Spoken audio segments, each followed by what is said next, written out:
Welcome back to ആർക്കേനിക്സ്. അപ്പൊ ഇപ്പൊ model exam ഒക്കെ സ്റ്റാർട്ട് ചെയ്തു. അതിന്റെ പ്രിപ്പറേഷനും അതിന്റെ എഴുത്തും പരിപാടിയൊക്കെ ആയിട്ട് എല്ലാവരും തിരക്കിലാണ്.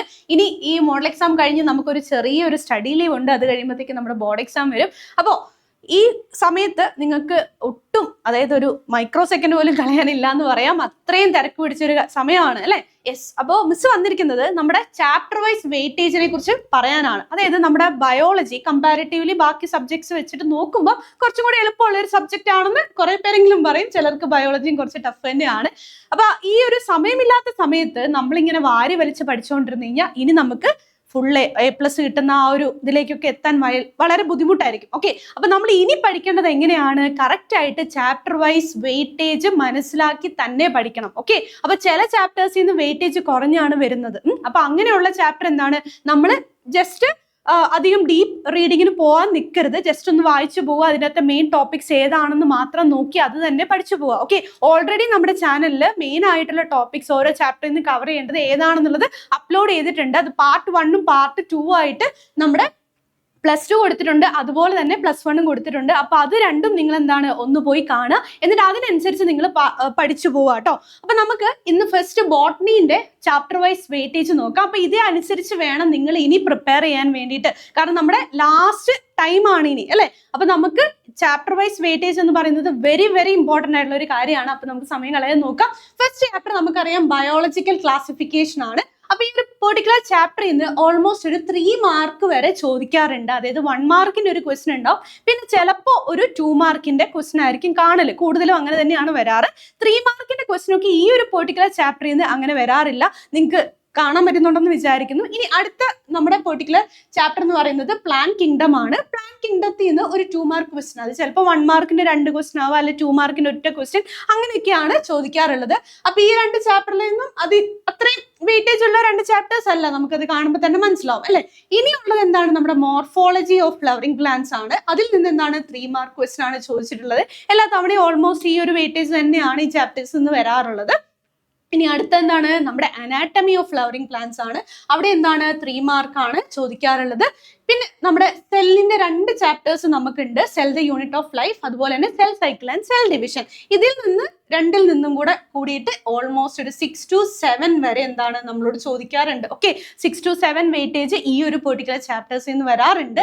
ഇനിയാണ് നമ്മുടെ ഇമ്പോർട്ടന്റ് ആയിട്ടുള്ള ചാപ്റ്റേഴ്സ് എന്ന് പറയുന്നത്.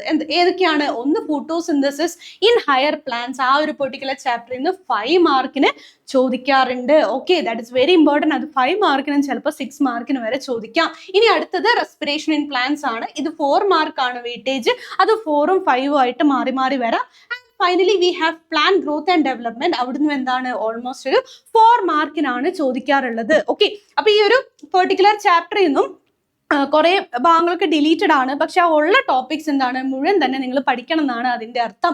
അപ്പൊ ഈ ഒരു പെർട്ടിക്കുലർ സ്കോറിന്റെ വേരിയേഷൻ നോക്കുമ്പോൾ നമുക്കറിയാം സെക്കൻഡ് ചാപ്റ്റർ നമുക്ക് എന്താണ് അത്ര ഡീപ്പായിട്ട് പഠിക്കേണ്ട ഒരു ചാപ്റ്റർ അല്ല. പിന്നെ ഈ പറഞ്ഞ 3 മാർക്കിന്റെ ക്വസ്റ്റ്യൻസ് വരുന്നത് അങ്ങോട്ടും ഇങ്ങോട്ടും മാറാം. ചിലപ്പോൾ അത് 2 മാർക്ക് ആവാം, 1 മാർക്ക് ആവാം, അങ്ങോട്ടും ഇങ്ങോട്ടും മാറി മാറി വരാറുണ്ട്. പിന്നെ സെൽ ഡിവിഷൻ, അതുപോലെ cell cycle and cell division എന്ന് പറഞ്ഞ ചാപ്റ്ററിൽ നിന്നാണ് പലപ്പോഴും കൂടുതൽ ക്വസ്റ്റ്യൻ ചോദിക്കാറുള്ളത്. ചിലപ്പോൾ സെൽ ദ യൂണിറ്റ് ഓഫ് ലൈഫിൽ നിന്ന് കമ്പാരിറ്റീവ്ലി ഒരു 2 മാർക്കിനൊക്കെ ചോദിക്കാറുള്ളത്. ഈ വെയിറ്റേജ് ഇതേപോലെ അങ്ങോട്ടും ഇങ്ങോട്ടും ചെറിയ മാറ്റങ്ങൾ വരാം, സെയിം മാർക്ക് തന്നെയല്ല, പക്ഷെ ഒരു 1 മാർക്ക് 2 മാർക്ക് അങ്ങോട്ടും ഇങ്ങോട്ടും ചിലപ്പോൾ ആഡ് ആയിട്ട് വരും, ചിലപ്പോൾ അതിൻ്റെ അകത്ത് കുറഞ്ഞിട്ടും വരാം. ഓക്കെ, അപ്പൊ ഏകദേശം ഇതാണ് വെയിറ്റേജ് വരുന്നത്. ഇതിനനുസരിച്ച് നിങ്ങൾ പഠിക്കാൻ ശ്രമിക്കുക. അപ്പോൾ ലാസ്റ്റത്തെ 3 ചാപ്റ്റേഴ്സ്, അതായത് photosynthesis, respiration, plan growth and development, ഈ 3 ചാപ്റ്റേഴ്സ് ആണ് നിങ്ങൾ ആദ്യം ബോട്ടണിയിൽ പഠിക്കേണ്ടത്. അതിനുശേഷമാണ് ബാക്കി ചാപ്റ്റേഴ്സിലേക്ക് പോകേണ്ടത്. അപ്പൊ ഒരു റിവേഴ്സ് ഓർഡറിൽ പഠിച്ചു പോകാൻ ശ്രദ്ധിക്കുക കേട്ടോ. അങ്ങനെയാണ് നിങ്ങൾ വെയിറ്റേജ് നോക്കുമ്പോൾ തന്നെ കാണാൻ പറ്റുക അല്ലെ. ലാസ്റ്റത്തെ ചാപ്റ്റേഴ്സിനാണ് കൂടുതൽ ഇമ്പോർട്ടൻസ് വരുന്നത്. അപ്പൊ അത് ക്ലിയർ ആണെന്ന് വിചാരിക്കുന്നു. അപ്പൊ നമുക്ക് പെട്ടെന്ന് തന്നെ നെക്സ്റ്റ് നമ്മുടെ സുവോളജിയിലേക്ക് പോവാം. അപ്പൊ സുവോളജിയിൽ നിങ്ങൾക്ക് അറിയാം 10 ചാപ്റ്റേഴ്സ് ഉണ്ട്. ബോട്ടണിനേക്കാൾ കൂടുതൽ സുവോളജിയിൽ നിങ്ങൾക്ക് +1ൽ പഠിക്കാനുണ്ട്. +1 ആണ് കമ്പാരിറ്റീവ്ലി ബയോളജി നമുക്ക് കൂടുതൽ പഠിക്കാനുള്ളത് അല്ലെ. അപ്പൊ അതിൽ ഫസ്റ്റ് ചാപ്റ്റർ ആണ് നമ്മുടെ ലിവിങ് വേൾഡ് എന്ന് പറയുന്നത്. ലിവിങ് വേൾഡിൽ നിന്ന് എപ്പോഴും ഒരു 1 മാർക്ക് ക്വസ്റ്റൻ ആണ് ചോദിക്കാറുള്ളത്. അപ്പൊ ഈ ഒരു പെർട്ടിക്കുലർ ചാപ്റ്റർ നിങ്ങൾക്ക് സ്കിപ്പ് ചെയ്യാം എന്ന് തന്നെ പറയാം. അതായത് 1 മാർക്ക് ക്വസ്റ്റൻ ചോദിക്കാറുള്ളതും പൊതുവെ നിങ്ങൾക്ക് ആൻസർ ചെയ്യാൻ പറ്റുന്ന ടൈപ്പ് ഓഫ് 1 മാർക്ക് ആയിരിക്കും. പിന്നെ നെക്സ്റ്റ് ആണ് നമ്മുടെ ആനിമൽ കിങ്ഡം. പക്ഷേ ഈ ആനിമൽ കിങ്ഡം എന്ന് പറഞ്ഞ ചാപ്റ്റേഴ്സ് വെരി വെരി ഇമ്പോർട്ടൻറ്റ്. എപ്പോഴും അതിൻ്റെ അകത്തുനിന്ന് വരുന്ന ക്വസ്റ്റ്യൻസിന്റെ എണ്ണം കൂടുതലാണ്. നോക്കിക്കേ, നിങ്ങൾ ഈ ഒരു ഹോൾ ചാപ്റ്റേഴ്സ് നോക്കുമ്പോഴും ഈ ഒരു സെക്കൻഡ് ചാപ്റ്ററിൽ നിന്നാണ് 6 മാർക്കിന് ചോദിച്ചിട്ടുള്ളത്. അപ്പൊ second chapter is very important. ഇനി അടുത്തത് വരുന്ന എന്താണ്, നമ്മുടെ സ്ട്രക്ചറൽ ഓർഗനൈസേഷൻ ഇൻ ആനിമൽസ് ആണ്. അവിടെ നിന്നൊരു 2 മാർക്ക് ക്വസ്റ്റൻ ആണ് പൊതുവേ നമുക്ക് കാണാൻ സാധിക്കുന്നത്. 2 മാർക്കാണ് അവിടുത്തെ സ്കോർ, ഒരു വെയിറ്റേജ് എന്ന് പറയുന്നത്. ഇനി അടുത്തത് ബയോമോളിക്യൂൾസ് ആണ്. അതെന്താണ്, 3 മാർക്കാണ്. Next breathing and exchange of gases, അത് വീണ്ടും 3 മാർക്കാണ്. അപ്പൊ ഈ ഒരു ചാപ്റ്റേഴ്സിൽ നിന്നൊക്കെ 3 to 4 മാർക്കിന് അങ്ങോട്ടും ഇങ്ങോട്ടും മാറി മാറി ചോദിക്കാറുണ്ട്. നെക്സ്റ്റ് നമ്മുടെ ചാപ്റ്റർ വരുന്ന ഏതാണ്, ബോഡി ഫ്ലൂയിഡ്സ് ആൻഡ് സർക്കുലേഷൻ, അവിടെയും 3 മാർക്ക് തന്നെയാണ്. Next excretory products and their elimination, അത് 3 മാർക്കാണ്.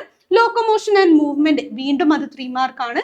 Then neural control and coordination 3 mark. And finally we have chemical coordination and integration 3 mark. Okay, അപ്പൊ ഇത്രയും ചാപ്റ്റേഴ്സ് ആണ് നമുക്ക് സുവോളജിയിലുള്ളത്.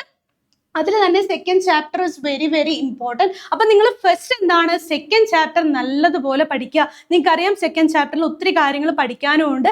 അത് കറക്റ്റായിട്ട് തന്നെ പഠിച്ചതിന് ശേഷം പിന്നീട് നമ്മുടെ ഈ ഒരു 5th ചാപ്റ്റർ തൊട്ടിട്ട്, അതായത് നമ്മുടെ ഫിസിയോളജി ഉണ്ട് അല്ലെ, breathing and exchange of gases തൊട്ടിട്ട് കെമിക്കൽ കോർഡിനേഷൻ ആൻഡ് ഇന്റഗ്രേഷൻ വരെയുള്ള ചാപ്റ്റേഴ്സ് നിങ്ങൾ പിന്നെ പഠിക്കുക. അതിനുശേഷമാണ് നമ്മുടെ ബയോമോളിക്യൂൾസും അതുപോലെ സ്ട്രക്ചറൽ ഓർഗനൈസേഷൻ ഇൻ ആനിമൽസും പഠിക്കേണ്ടത്. ഓക്കെ, അപ്പോൾ ആ ഒരു ഓർഡറിൽ നിങ്ങൾ പഠിക്കാൻ ശ്രദ്ധിക്കുക. അങ്ങനെ പഠിക്കുമ്പോൾ നിങ്ങൾക്ക് സമയം കുറച്ചും കൂടെ ലാഭിക്കാൻ പറ്റും. ഇമ്പോർട്ടൻ്റ് ആയിട്ടുള്ള ചാപ്റ്റേഴ്സ് നിങ്ങൾ ആദ്യം കവർ ചെയ്യും. പിന്നീട് ഇനി അഥവാ പഠിക്കാൻ പറ്റിയില്ലെങ്കിലും എന്താണ്, ആ സിമ്പിൾ ആയിട്ടുള്ള ചാപ്റ്റേഴ്സ് ഒന്ന് വായിച്ചു പോയാലും മതി. ഓക്കെ, അപ്പൊ നമ്മൾ ടൈം കറക്റ്റ് ആയിട്ട് മാനേജ് ചെയ്യാൻ വേണ്ടിയിട്ടാണ് ഈ സ്കോർ അനുസരിച്ച് അല്ലെങ്കിൽ വെയിറ്റേജ് അനുസരിച്ച് പഠിക്കണമെന്ന് മിസ് പറയുന്നത്. അപ്പോൾ ഈ ഒരു പെർട്ടിക്കുലർ വെയിറ്റേജ് ഡിസ്ട്രിബ്യൂഷൻ എങ്ങനെയാണെന്ന് ക്ലിയർ ആണെന്ന് വിചാരിക്കുന്നു. അപ്പോൾ മോഡൽ എക്സാമിനും അതുപോലെ തന്നെ അത് കഴിഞ്ഞിട്ട് വരുന്ന നമ്മുടെ മെയിൻ എക്സാമിനും എന്താണ്, കൃത്യമായിട്ട് പഠിക്കുക. ഇതൊന്നും അടുത്ത വർഷം ഇംപ്രൂവ് ചെയ്യേണ്ട ഒരു സ്ഥിതി ആർക്കും വരാതിരിക്കാൻ വേണ്ടിയിട്ടാണ് മിസ് പറയുന്നത്. ഇനിയുള്ള ടൈമെങ്കിലും നിങ്ങൾ കൃത്യമായിട്ട് യൂട്ടിലൈസ് ചെയ്ത് ഇതേപോലെ തന്നെ പഠിക്കാൻ ശ്രദ്ധിക്കുക. ഓക്കെ, അപ്പോൾ അത് ക്ലിയർ ആണെന്ന് വിചാരിക്കുന്നു. ഇതുപോലെ ഇമ്പോർട്ടൻ്റ് ആയിട്ടുള്ള കാര്യങ്ങളൊക്കെ ആയിട്ട് നമുക്ക് വീണ്ടും കാണാം.